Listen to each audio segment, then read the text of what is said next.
No sound in my ear. All right. In my Okay, well, ear. thank you for being here today. Leslie, how are you today? Good. Good to see you. Thanks for being here. This is the OP Inner Circle, and I want to apologize. We missed 2 months in a row of this call, and hey there, I see people waving at me. We missed Faith's here. Fate's here. Good. I'm glad. This will be you guys will take a lot away from this conversation. We missed 2 weeks of this call.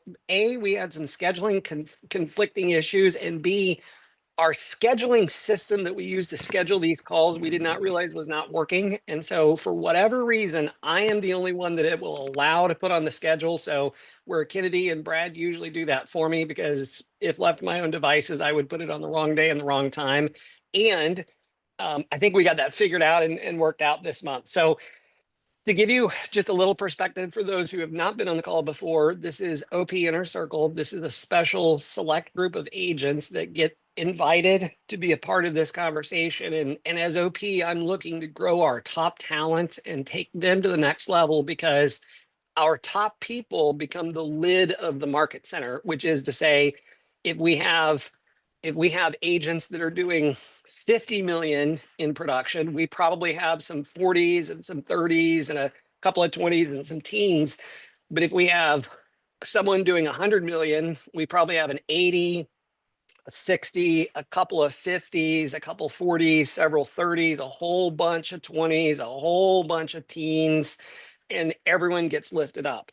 So these calls are designed to stimulate your thinking, to go deep on topics that are relevant to your mindset, to your actions, to KW models and systems that we use. And really, I typically select the topics, and yet I love when you guys say, hey, we want to talk about some things. So for today's conversation, we have 2 items planned. One, we've been going through Gary Keller's his 13 ahas that he wrote from 2024 at the end of the year that he provided us. We've been breaking those down item by item. Our previous calls are actually on the YouTube channel, so if you need those, we can get those to you. And it's middle of the year, and it's that time where we kind of stop and assess where we are, assess what's happened, and assess what comes next. And I want to go through the reset model with you guys today, in the back half of the call, to really walk through a model that we can use. So with that said, I know that I asked for something good. Steve said he just had a closing. Aaron's back and focused. By the way, Echelon Home Loans just officially had its first loan closing today at 11 o'clock. So we were all celebrating that. And we have our second tomorrow, I think, with Faith. Miss Faith is our second closing. So we're excited about that, and a whole bunch more in the pipeline. So we've appreciated the support. So for this, I'm going to share my screen real quick here, and I'm going to just let you see Gary's ahas. And this was his 2024 ahas. The one that we're going to focus on today is number 10. Business is easy, people are hard. So business is easy, people are hard. And in fact, I've got a little bit of a graphic for you for this to be able to share. And so when we think about this concept, business is easy, people are hard, I want to break this down a little bit. And this one, I'm going to be, I always say, is it okay to be a little authentic and a little candid on these calls? You guys okay with that? Okay. This one hits close to home for anyone that leads people or has people in their world. And 100% of the people around us are people. So that's all of us. So if we were to just break this down on the surface, this aha, it really sounds simple, and it's almost a little bit comical. People are hard. I mean, it's a joke. And yet when you sit with it, you start to realize it's actually one of the profound truths in leadership and in business. Because see, the models, the systems, the playbooks, they're all there. We have them. We can pull them off the shelf. We've got the MREA. We've got career visioning. We've got things like Quantum Leap. And yet we know them. The hard part is the implementation, the people part of it. And that's the part that keeps us up at night. It's leading our other people through change. It's holding people accountable without damaging trust. Now, I don't know about you, but how many of you have struggled with that by a show of hands? Yeah, it's hard because you don't want to seem like the butthead, and we're running a business to produce results. Dealing with conflict, dealing with resistance, dealing with ego, which creeps in at times. Some people have a lot of it, some people have a little bit of it.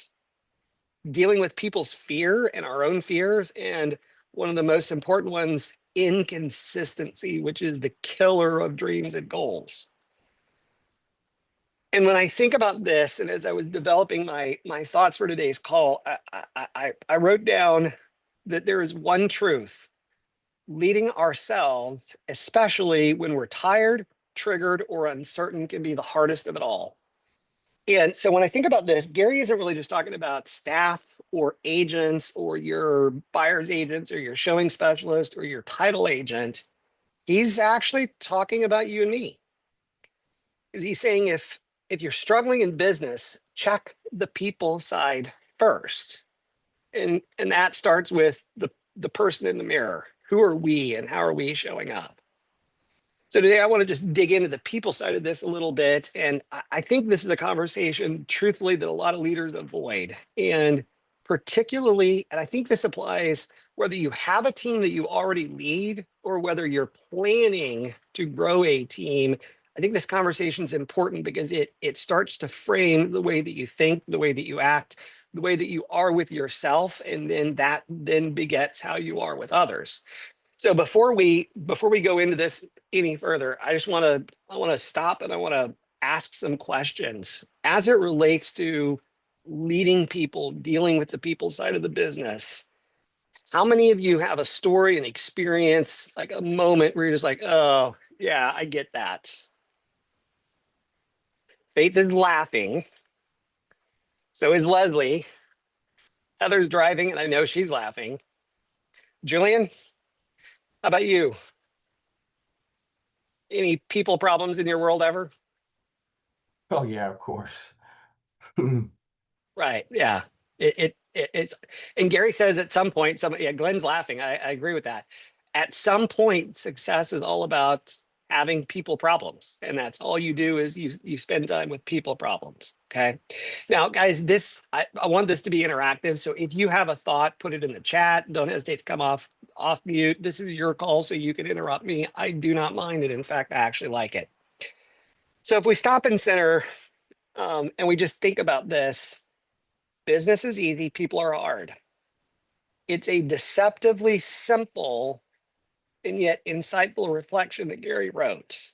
Now, when you think about Gary and you think about the CEOs that he's had, you think about the turnover that's happened at KWRI, you realize that business is business. People will join you, people will leave you, people will say they're committed to doing things, they won't follow through.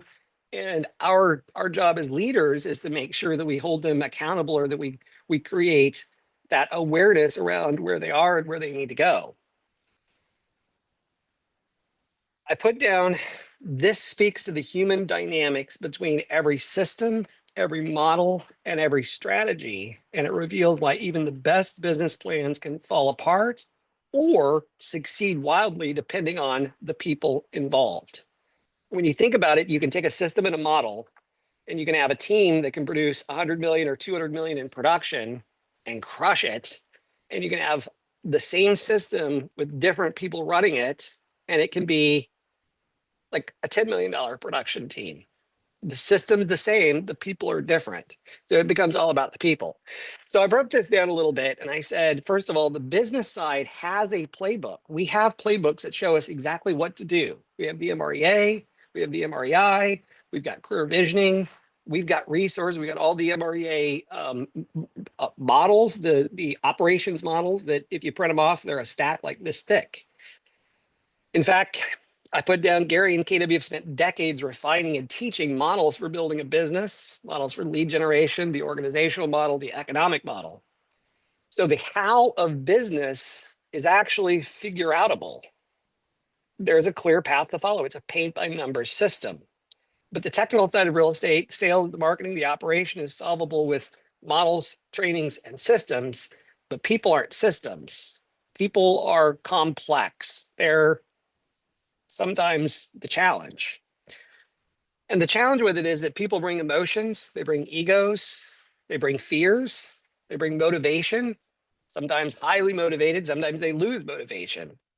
Sometimes they bring trauma, past experiences. I've had people in my world that I've hired that did damage to good people because they were, you know, difficult personalities, for lack of a better term. People also bring inconsistency and they bring relationships, and relationships can complicate because it can both be fantastic because they can be your friend, and yet when they're your friend, they're hold accountable. And on the other side, it can be a challenging relationship, which can produce its own unique opportunities. So I put down here, I said, let's face it, leading yourself is hard and leading others is even harder. And when I think about this, I didn't realize I left my screen up here. So let me pull this over here. When you think about this in terms of quantum leap, these are the 4 areas of a productive life from quantum leap. And it starts with life productivity. Can you guys see that? Okay, great. It starts with life productivity. It's who am I? It's my MVVBP. It's my 6 keys to abundance, the 6 key areas of disciplines, and my 5 key relationships. Then once we put ourselves together, this is motion, then it's personal productivity. It's what am I going to do? What's my goal? What's my plan? How do I use my GPS to get there? How do I use my 411? How do I time block so that my calendar reflects my goals? And then how do I create a cadence of accountability? Which, when we talk about accountability, I want you to understand accountability is awareness. And when you open Google Maps or Apple Maps, whichever one you use or Waze, there's just a blue dot that's flashing and it says, here's where I am. And that's just accountability. And then these tools tell us, okay, now what steps do we need to take to get to our destination? Then and only then do we move to business productivity, which is where we hire, we train, and this says manage. I don't like that. We lead. Hire, train, RTC, recruit, train, and consult. That's from the MREA. And then lastly, it's what's our money going to do? So when we think about this, it starts with leading ourselves. It starts with our own actions and being the sort of the disciple of what we expect. I'm going to stop that share for a moment. So I put down self-leadership is the first battleground. Even when everyone else wants the same outcome, personality clashes, communication gaps, mindset issues can all derail progress. But this is about how we handle and deal with that.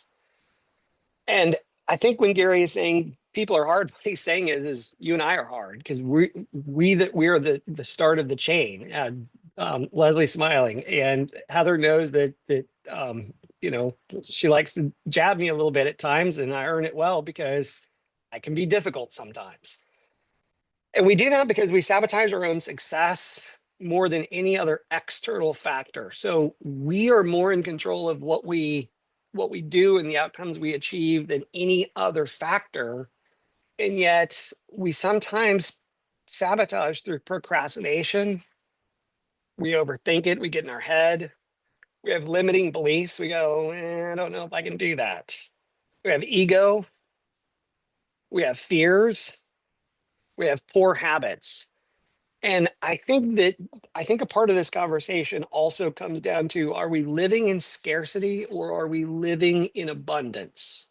Because I know that there are times in my life where I've gone through a little bit more of a moment of scarcity. And it's really fascinating that I made decisions differently. I led differently. I thought differently. I worried about different things when I was in that moment of like, oh my goodness, what else can happen?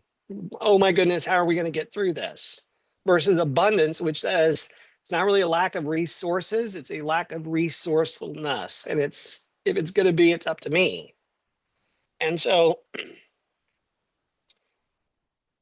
when I think about this, I think we are all already a bundle of habits. And this goes right back to quantum leap. Are the habits that we're living in our business and our cadence of accountability and our communication cycle with the people around us, are those habits the model to get us what we want? And if so, how do we double down on that? And if not, what do we have to do to back off and go reassess? And I'm going to talk about that a little bit on the backside of this call. So the hardest person you'll ever lead is yourself. And then the fourth thing I put down is business models don't fail, but people do. Now, the reason that my background is Gary Keller saying, if you're not failing, you're not trying hard enough. People all the time go, why do you have Gary up there? Well, it's a reminder to myself that every time I'm on Zoom, I'm looking at that. And failure, when you think about success, I think this is one of the things that people forget. When you think about success, you think that success looks like, oops, let me get this pulled up here for you. You think that success looks like this. Now, thumbs up, who thinks success looks like that? A little bit. Here's what I think it really looks like. Okay. I think I just wrote on my desk. So understand that success is messy and you're going to fail your way forward. So embrace the failure and just fail faster. The key is don't make the mistake more than once. Learn the lesson, thank the teacher, and just don't go there again. Don't touch the stove again. Most failed businesses don't fail, though, from lack of strategy. They fail from poor leadership, unresolved people issues, misaligned hires. Now, by the way, who on the call, by a show of hands, have ever made a hire that was misaligned? Yes. When you follow career visioning, well, when you don't follow career visioning, you have a 1 in 100 chance of making a hire that is aligned. So 1 out of 100. When you follow career visioning, it's still 1 out of 2. And I think that's important to realize, is that even though there's a model, there's a system, you still have a human element there. They still are showing up a certain way. And that's one of the reasons that it's so important that when we're going through career visioning, we're looking at, make sure you guys can see that on my screen. We're looking at the KPI and we're really assessing, hey, who is this person? How do they show up? Because we want to really look at what's that behavioral fit inside that role. Okay. And so it's poor leadership, it's unresolved people issues, it's misaligned hires, it's ego battles, and accountability of avoidance. And I think accountability avoidance, Julian says he can't see my screen. All right, sorry about that. You guys can see my screen, my scribble screen here. Nope, hold on. Okay, hold on. There you go. You guys got it back? Okay, so this was what success looks like. Thank you. And then when it comes to career visioning, and I just happen to pull out, I keep each one of my leaders' KPAs and their career visioning packets with me, and I carry them in a book. And that book goes with me a lot of places. And when we go back and we look at how someone shows up in a certain way, this is ironically Kennedy, and this is Kennedy as it relates to ASC, and she's actually got more of an ATL personality because of structure. And so when we look through where someone is and we look at that job fit, this is why career visioning matters. And this is why really understanding that CV process is really important, because it gives us insights and it gives us clues into, oh, look at that, that bled through. It gives us insights and it gives us clues into how they're going to show up. So if we keep going on this, I wrote down fixing the people side, yourself and your team, is what makes business easy. And how many of you played on a sports team that you just were an absolute crushing, winning sports team? Steve? Okay, I see Leslie moving. Steve, what was that experience like? It was humbling. Oh, okay, tell me about that. Well, it just, you put your all into the game, and nothing feels better than being on top. Yeah, yep. Second place is first loser. Yeah.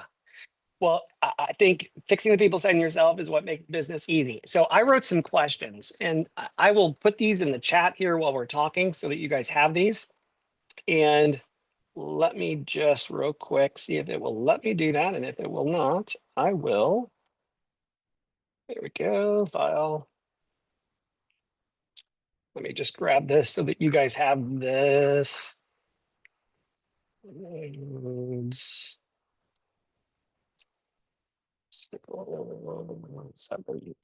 Yeah, there we go. So hold on just 1 second. It is open. Okay, well, it's not gonna let me do that. So I will send these questions out so that you guys can reflect on them. And I want to go through these and just want to hear some of your reflections. So as it relates to agents, leaders, and just the humans around us, I wrote the question, where are you the hardest person to lead? Where do you become the hardest person to lead? Where do you resist your own best advice? And by the way, guys, I ask myself these same questions. Some of the stuff that is in this material is in here because it's what I'm working on this weekend. So it's relevant to what I'm doing and dealing with. And I know that that makes it probably relevant to what you're dealing with. What mindset, fear, or habit is keeping you from following the proven business models? Where do we have some limiting beliefs? Where do we have some thoughts? Hey, I can't do that. Where do we have some thoughts of it's too hard? Or the limiting beliefs of I'm too old, I'm too young, I'm too this, I'm too that. We've been reflecting on that a little bit. And I think it's in contrast to having habits, it's a lack of having habits. And time blocking. I mean, I've talked about time blocking since I got into real estate, and it's a lack of time blocking that has kept us from progressing further. Isn't that crazy that, well, and the funny part about that is I would tell you that when I was a team leader, I did not know any better. And sometimes unconscious competence is a good thing. And I was told, hey, here's what your schedule is as a team leader. And it was that you do a stand up at 8 to 8:30, you prep from 8:30 to 9, you lead generate 9 to 11, you do a recruiting appointment at 11, you do another one at 1:30, you consult at 3, and 3:30 you do your planning and posting at 4:30, and you rinse and repeat the next day. And I was told that's what you do. And I did not know any better. And that's what I did. And the results of that was I hired 512 agents in 5 years. I'm sorry, 562 agents in 5 years. When you don't know any better, that's part of like, Steve coming into the business as a new agent and having wild success right out of the chute. When you're following a system and a model and you don't know better and you don't have those bad habits, it's almost easier than breaking the bad habits. But remembering that discipline is the bridge between an action and a habit. So it's not about having a highly disciplined life. It's about bringing just enough discipline to that action to where it becomes habitual. And that's kind of the myth. That's one of the myths from the one thing. So thank you for that, Leslie. I appreciate that. The next question I wrote is, when do you let your emotions override your priorities or your schedule? We all do it. But when you don't feel like doing something, we have to tell our body, hey, you're going to do it anyway. And that's not easy. Next question I wrote is, what do you need to accept about yourself so that you can lead yourself more effectively?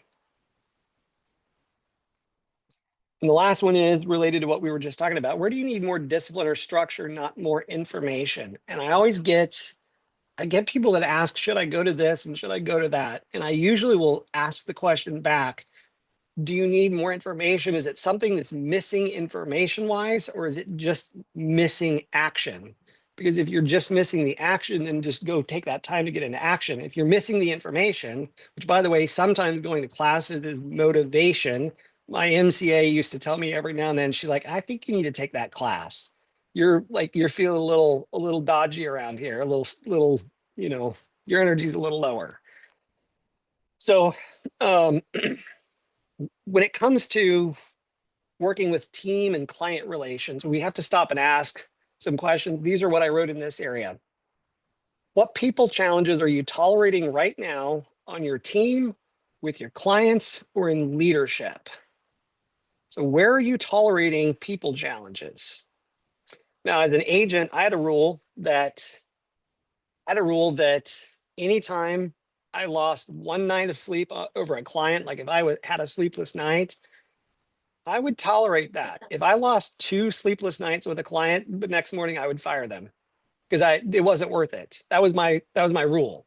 So if they were being difficult, there's too many other good clients out there. They're great clients that aren't difficult. That became a rule or a value. The next question is, let me just mute there. There we go. Next question is, where have you allowed a relationship issue to go unresolved because it's uncomfortable to confront? In other words, where's that 800-pound gorilla in the room that you know is there, and they know is there, but you just haven't dealt with it yet? That's a tough one. When I say tough, you know you got to do the right stuff to address it. The next one, how often do you adapt your leadership based on personality rather than principle? Which what I mean by that is where are you leading by how you feel about someone rather than the results they're producing? And as Mo says, you know, she can love you, but she just doesn't have to be in business with you if you're a leader in her world, if you're not producing results. So thinking about, are we leading based on our personality and our ability to like someone, or is it the principle of the results? That can be a tough one. That's a tough one. And I also think that can be a tough one for others around us to understand the difference of. In other words, every role has a responsibility and an outcome that they're hired to do. And if they're not doing it, they're really doing everyone an injustice by not doing it. So we have to free their future and replace them with great talent. And that can be uncomfortable sometimes. What would happen if you address the one person challenge that's currently draining your energy? So think about that. Who's the person that's draining your energy? Every one of you probably just had a face or a name that came to mind. Could be a client. Sometimes it's a family member. Sometimes you have to do a friendectomy to go pull yourself out of relationships to create the right new relationships. Because remember, you're the average of the 5 people you spend the most time with. So who are you spending time with purposefully?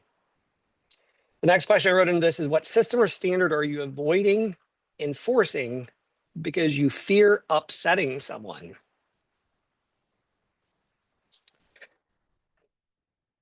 A couple of other questions I wrote. Are you building your business based on clear roles and results? Or are you navigating around other people's feelings? That one, when I wrote that, was a little bit of an ouch, because there's times where I can be both.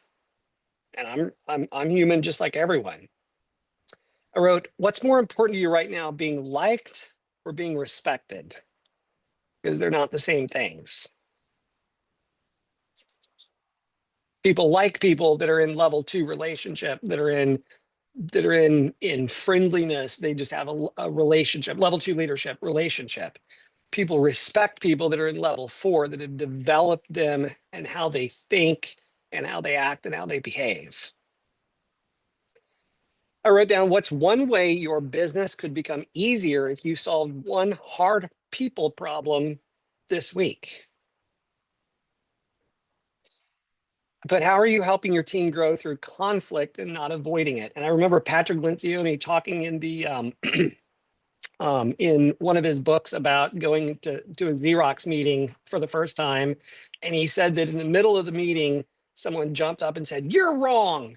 And the other guy jumped up and said, "I disagree, you're wrong." And the one guy throws the notebook across the room, and Patrick's sitting there like, "Oh my Lord, what is going on? These people are crazy, crazy people." And he said the meeting came to an end and they're like, "All right, where are we going for lunch?" And they were high-fiving and walking out. And that led to one of the books that he wrote, because he, fear of conflict is one of the 5 dysfunctions of a team. And so unfortunately, some conflict is good. It's healthy. I put down, what do you model to your people when it comes to the hard conversations, the personal growth, and the accountability? Are we keeping our 411s? Are we modeling, even as ALC members, are we doing the things that we want other people to be doing? So to close out this part of Gary's number 10, that business is easy and people are hard. Systems don't break, people do. Leadership starts with self. I put business models are easy to follow. People are the wild cards, and self-leadership is the foundation of all of our leadership. The people side of the business is where all the friction happens and where all the growth happens. And solving people problems multiplies our business results. Avoiding them stalls everything. And I think about the inner game of tennis, and some of you guys have, let me just see here, am I sharing? I'm not. Um, the inner game of tennis is performance equals potential minus interference. And so the performance of our team, the performance of ourselves is the potential. So if our potential is 100 and we have no interference, then our potential is 100. But if we are our own challenge, or we have people around us that are dead weight, that are not part of the net forward energy of us taking off, and they're at 50, guess what? Our performance is cut in half. And so we really have to be aware of where are things stalling due to people. So I'm gonna give you guys, when I send out the recording of this, I'm gonna give you a little bit of homework to go sit and think about. And I called it the people audit. Fix the people and the business will follow. I'm gonna get you to answer some questions, and you can bring these thoughts to the next call. You don't have to send them to me or anything, but I put who in your team, your staff, your agents, your partners are holding the business back right now. What have you allowed or tolerated for too long? What standards are they failing to meet that you're not confronting? But who on your team is underutilized because you haven't given them more responsibility, more opportunity, or more clarity? We have someone that's about to be promoted because they've shown up in a way that we're going, that is the gift of that individual, and they're earning the right to go to that next level. There's also people that earn the right to go away. But where is there an ongoing people friction, conflict, confusion, or lack of trust that you've avoided addressing, and why? Which is to say, what conversation you're avoiding. And the last thing I put is what people system, hiring, onboarding, accountability, meetings are inconsistent, vague, or even broken, creating unnecessary complexity, because people are like kids, believe it or not. To what Leslie said, we like to have a routine and a schedule, and our people like the same thing. And when they know what to expect, there's no lack of clarity. The second part is auditing the leader in the mirror. Where am I the hardest person to lead right now? What habit, belief, or behavior is costing me my results? Number two, I wrote, where have I overcomplicated the business by avoiding the people issues? When you have great world-class talent, I always ask myself as an OP, I will ask myself, and Brian Martin and Matt Teeter know this, I will always ask, would I have this problem if Matt Teeter worked for me? Now, some of you may not know who Matt is, but he's a wildly successful team leader, and he was the head of MAP's leadership division for a long time. And he was a team leader when I was a team leader, and he was always like neck and neck with me to produce results. And he did actually beat me. So, he was better at it than I was. And I think about that. What's the one way I could model a higher level of emotional maturity, accountability, or candor this month with the people around me? And the last one I put down for the people audit is who do I need to become in order to lead my people to the next level? And I put be specific. What's the mindset? What's the posture? Or what's the discipline that's required? So I will share these with you. And this is all under the heading, as I said, that business is easy, people are hard. So I'm going to stop there and pause for a moment. I want to know, what did you hear? What notes did you take? What resonated, stood out?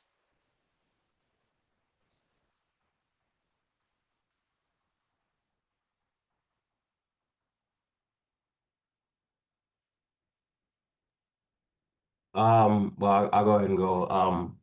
I'm just actually kind of hearing that throughout this whole conversation, I've been dealing with this whole thing pretty much the past 2 weeks of like, man, we're doing things right. The business is easy, right? I mean, it's not challenging to sell, buy real estate, but we have a lot of clients or customers that we're dealing with that are just kind of seeming impossible, and we're just kind of like we're working around to see, okay, well, what can we do? And specifically for me, I'm just like, okay, well, we're the salespeople, we're the one leading these people. What am I supposed to do? What can I look to move them ahead of the hump where they're at? So this is kind of confirmed. It's always nice to hear people dealing with similar things because we're within our own business, not we're out there talking to everybody about the type of clients that we're having. So it was kind of nice to see that people are dealing with similar problem, meaning there's a solution for it. So yeah, that's pretty much what I got out of like this entire thing of hearing is like, well, there's people problems, and ultimately it's our job, right, to still figure out how to move on to the next thing, whether it is letting them go, because sometimes you do have to let them go if you're not the right match. But ultimately, I mean, there's a solution for every problem. Yeah, getting rid of a bad relationship brings the good relationship into your life. Hmm. Yeah. Yeah, that's good. Thank you. Thank you, Julian. I appreciate that. Anyone else? Can you hear me? What else?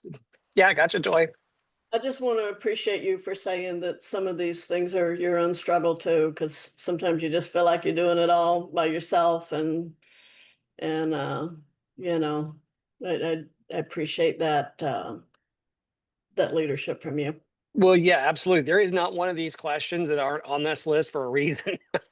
And we're all human, and we're all leading ourselves and leading up, and you fail your way forward. And sometimes you get to the end of the day, you go, great job, and other times you get to the end of the day and you go, well, I botched that one. So yeah, I think that this is all, we're all the same. And to Julian's point, sometimes if you're in the boat by yourself, you don't realize there's 50 other people in the boat next to you having the same challenge. So good. Okay. Love to hear one or two more ahas. Leslie, Steve, Heather, Ashley, Glenn, Faith.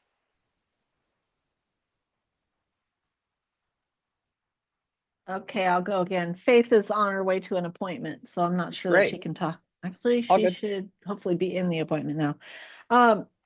So what do you model? So am I actually doing what I expect the rest of my team to do? Is that one just stabs you in the heart?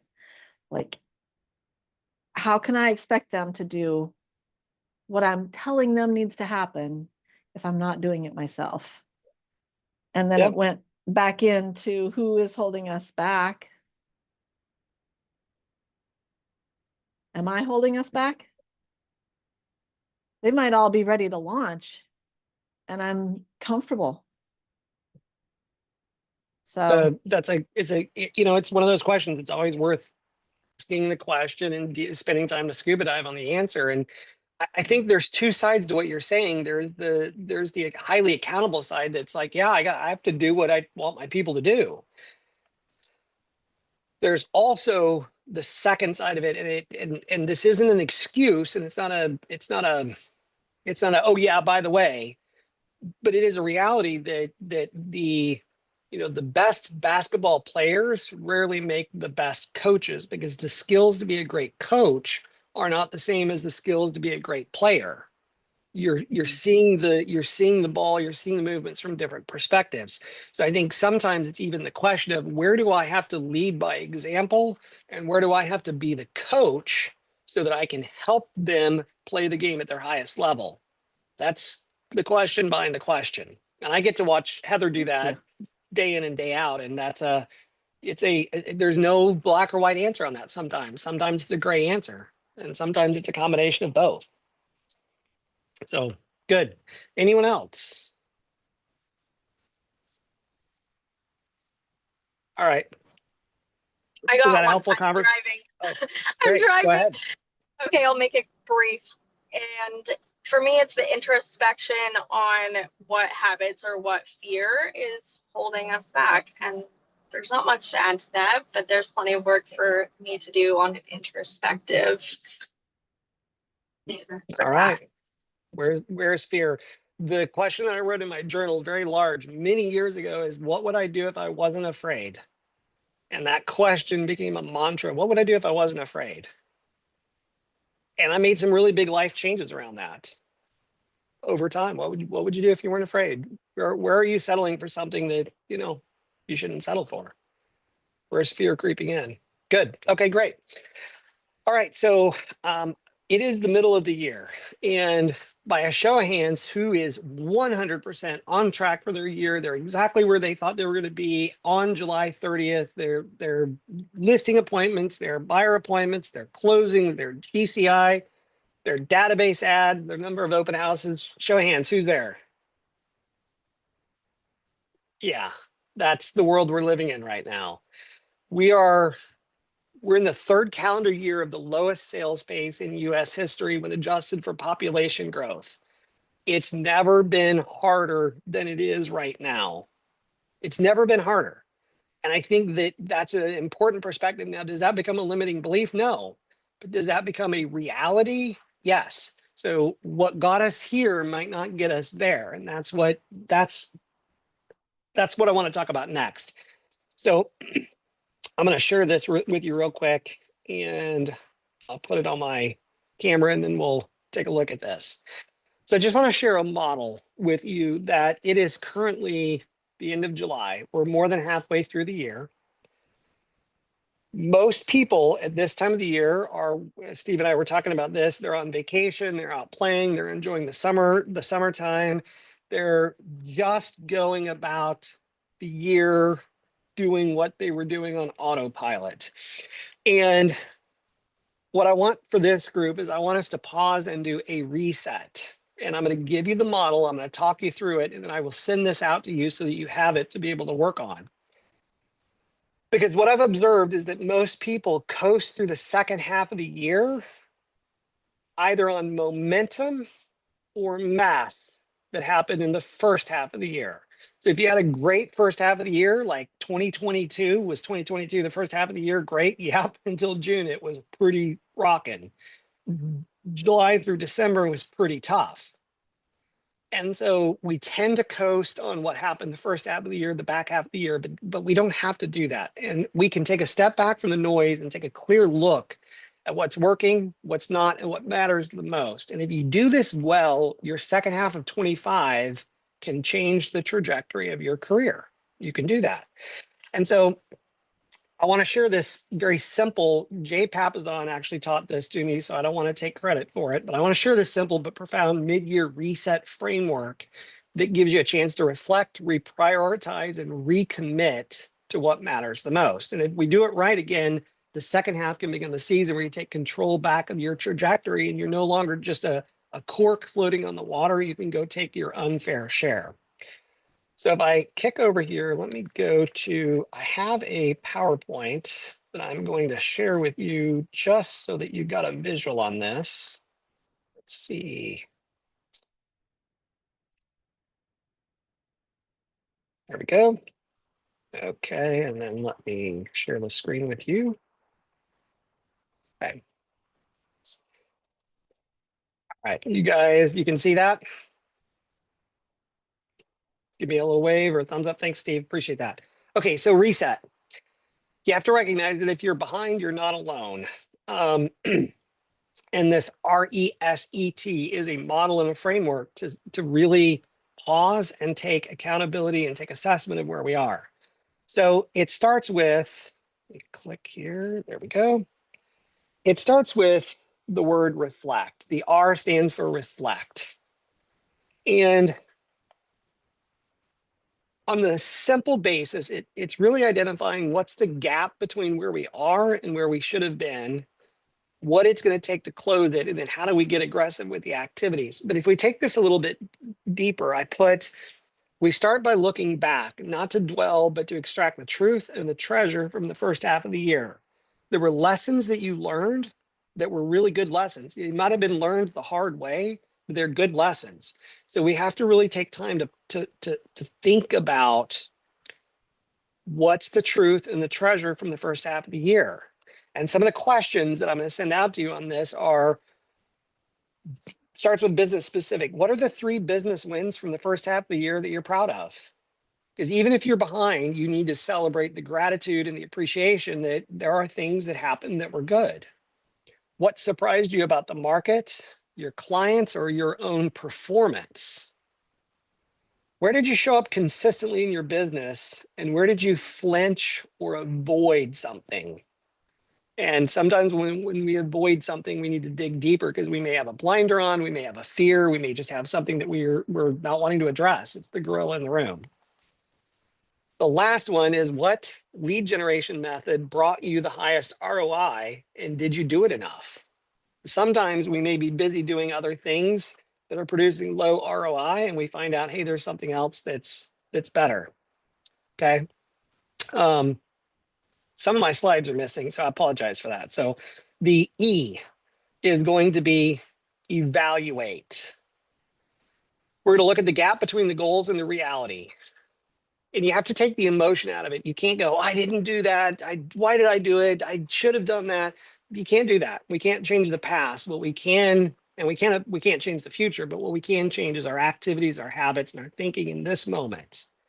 And so the questions that I wrote is, are you currently on pace, off pace, or even on the wrong path with your 2025 business plan? Is the reality is that in military, we talk about the fact that no combat plan survives first contact with the enemy, because what you think is going to happen suddenly changes. You get flanked. There's something else on the battlefield. There's machinery you didn't expect. There's a challenge. And so do we need to reassess the path and go back and redo our GPS and look at a different strategy? That may even be, because if you're doing more of the wrong thing, more of the wrong thing is only going to put you in the wrong place. What habit or system is missing or broken in your business right now that if it were fixed would make all the difference? I wrote, what are you doing out of obligation that no longer aligns with your business model? And what KPI or metric are you avoiding? And what's the cost of the avoidance? Okay. So that's the E. The S is the simplify.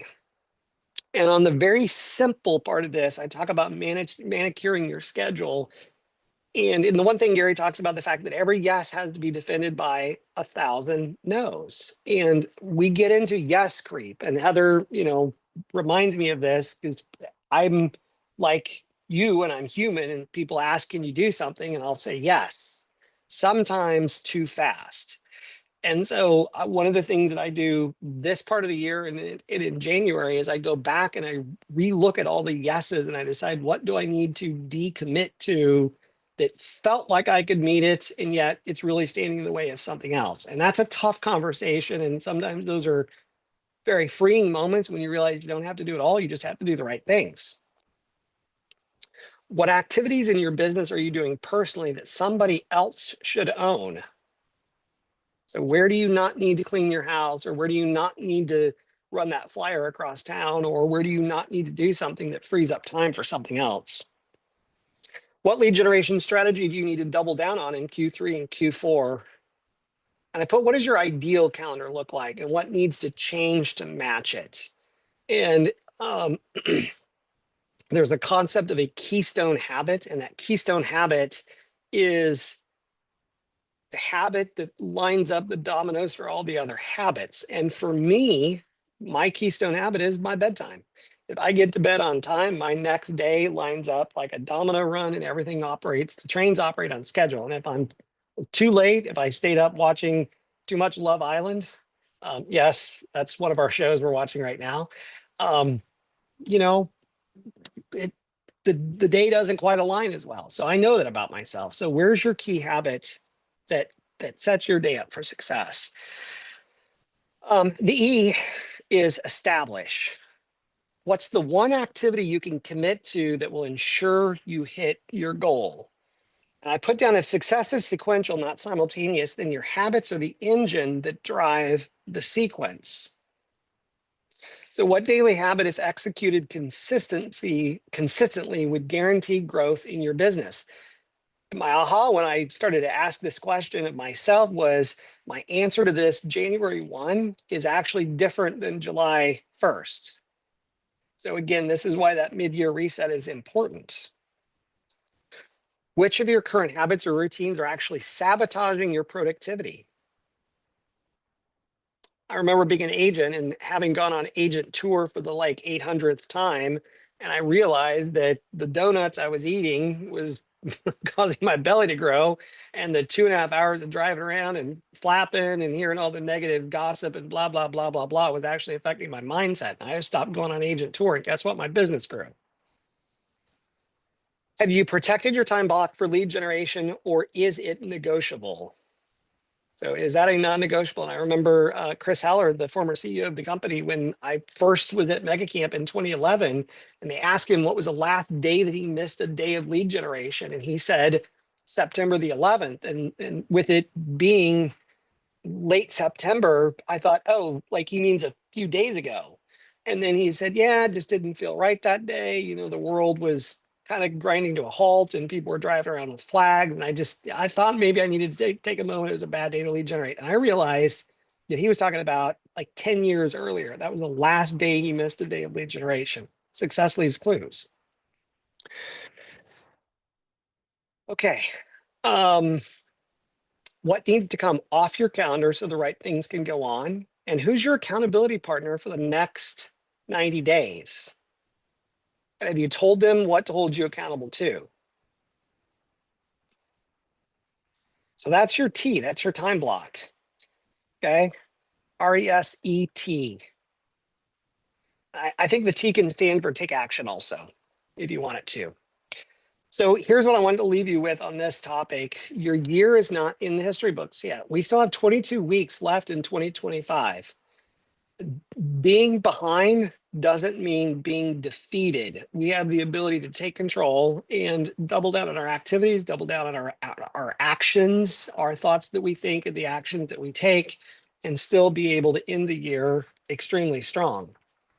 So I will send these out to you so that you have these to be able to think about it. And I've got some questions around these topics so that you can kind of go back and look at it. And I know you're not going to probably answer all of the questions, and yet just by simply reading through and asking the questions and you hearing it on the call, we have our 10-cent mind, that's our conscious mind, and we have our $1 million mind, that's that subconscious mind.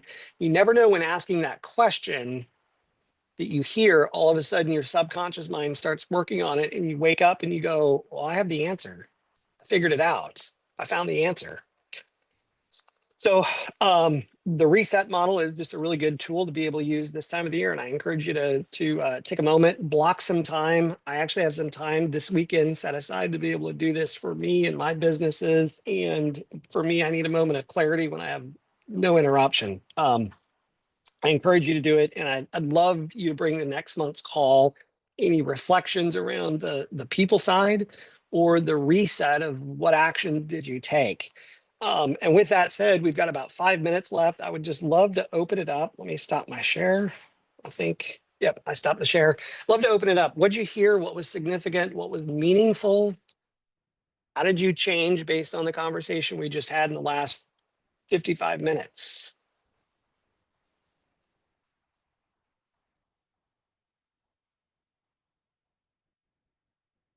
I know you're all introspective right now. Well, for me, go ahead. Yeah, go ahead, Julian. Okay.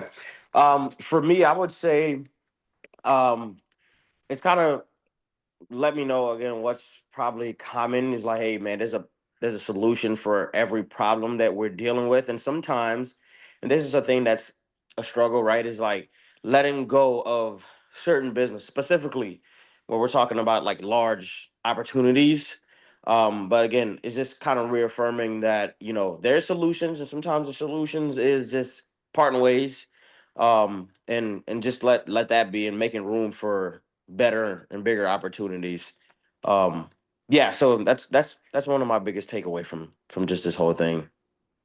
Good. I'm glad. Mhm. The hair kind of stood up on my arm because those are tough decisions. And Yeah. yet, normally when I found that I was struggling with that, the answer was always yes. I should let that move along and free their future. And Hmm. it's funny how that always opens up other opportunities. Yeah, no, I agree. It's just Good. now Thank you. making it happen. Yep, absolutely. Yeah. Love that. Leslie, you were going to share. Well, I was just going to say we're making a very concerted effort to have a meeting with each of our productivity partners and then working that into having meetings with our administrative staff as well. But I'm thinking I need a meeting with myself. I need to look at what am I doing? Where am I slacking? What goals was I trying to reach, and did I reach my own goals? So I think Yeah. I need that reflection time that you've just been talking about. And thank you for bringing that forward. Of course.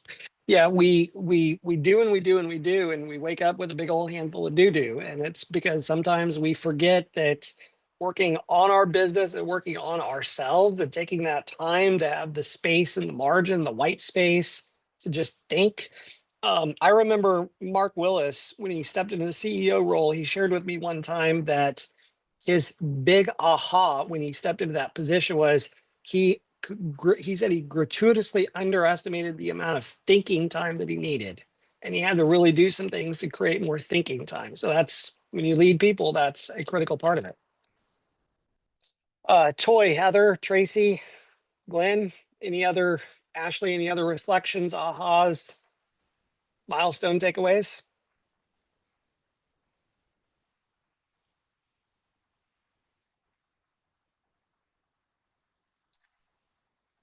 That looks like maybe a no. So good. Well, with that said, I want to thank you guys for your time today. We do have our state of the market economic update tomorrow. So we'll be filling you in on everything that's happening in the world. And the little hint is the second half of the year is actually looking like it's going to be a lot better than the first half of the year. So thumbs up on that. And I'll send these out to you. I really do encourage you to take a few moments to time block your calendar, look through these questions, maybe even do a little bit of journaling on them. There's the old saying that thoughts disentangle themselves when they cross across lips and pencil tips. So writing those things down or reflecting on these or talking these things out are important. And if there's anything that your team leader or any of the leadership team can do to help you with these, please reach out. We're always here for you. So with that said, we'll give you a minute of your day back and have a great rest of the afternoon. It's hot out there, so go enjoy it. Thanks, guys. All righty.